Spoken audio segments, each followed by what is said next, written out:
Hey guys, today we're going to be working on what it means to study history and why it is so important to study history.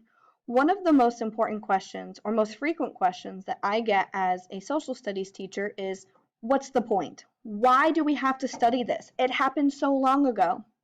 Well, the goal of today's assignments is to help you understand why we study it and why it is so important.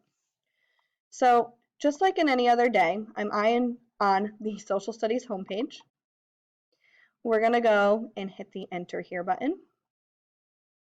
And it's going to bring us to our current module.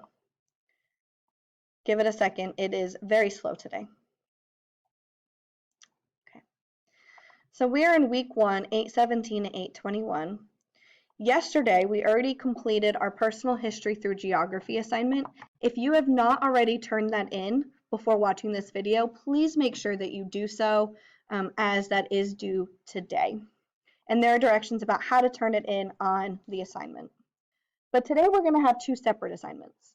We're going to have the what is history and historical thinking vocabulary. The what is history is the first one, which is why it is listed before the other assignment. So this is what we're going to click. This is a really simple assignment. You're going to watch this YouTube video. It's about 4 to 4.5 minutes long, and it gives you a really good understanding as to why it is so important to study history and what makes history what it is.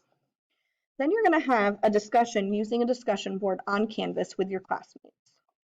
So as you can see here, after the video, you will create one new post.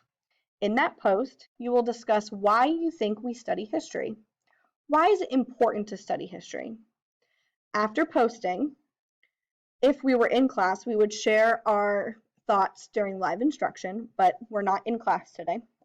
So after this discussion, you're then going to post it onto the discussion board by hitting reply, and it will open up all sorts of things. So this is where you would answer that question.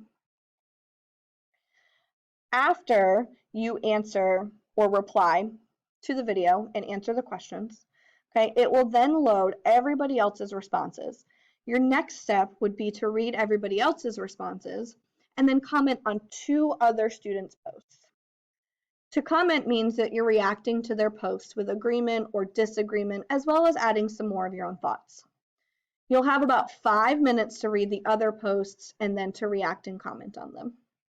That's all this assignment is. So this entire assignment should take you no more than 10 minutes. 10 minutes, 15 minutes tops, if you choose to rewatch the video.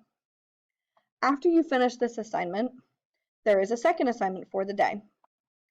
To understand why we study history, you need to understand that there is very specific vocabulary that we use to talk about historical aspects and historical features. So you can get to that second assignment by clicking next or by clicking back into the module. So as you can see here, this is the second assignment. It says historical thinking vocabulary.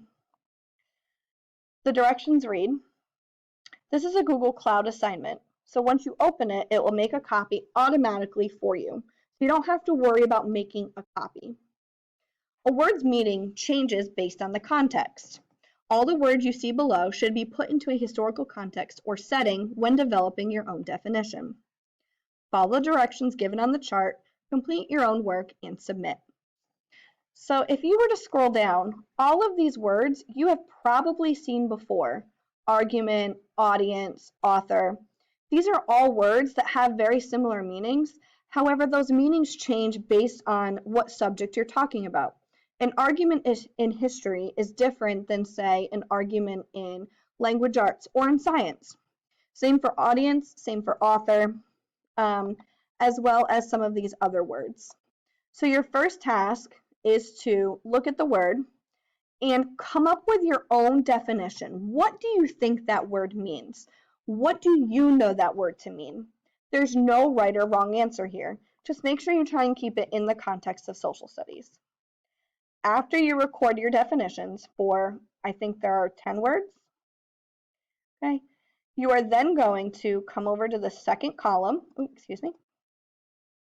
and in that second column, you're going to get the correct definition. To get the correct definition, you'll click this URL, and then you can copy and paste the correct definition in here. The last step for the vocabulary assignment is to then go into Google and find a picture that you think represents what that word means. Okay, it's not a drawing, it is a picture that you find on Google, and you'll put it into the last column of the assignment. So the most important aspect to understanding why we study history is to know that history is all about context and it's all about perspective.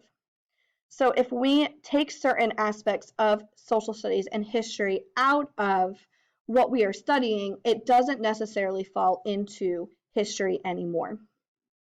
Okay, so this is just our basis. We are getting the foundation for why we study history by looking at the video, the discussion, and then giving us some historical thinking vocabulary. This vocabulary assignment is due by tomorrow at the beginning of class. It's really important that you do your best on this, as this is going to set the basis for the rest of the school year and for your understanding. I am available via email if you need any kind of assistance in completing this assignment. Send me an email and I will get back to you as soon as I can. Have a great class, guys, and I will see you on Monday.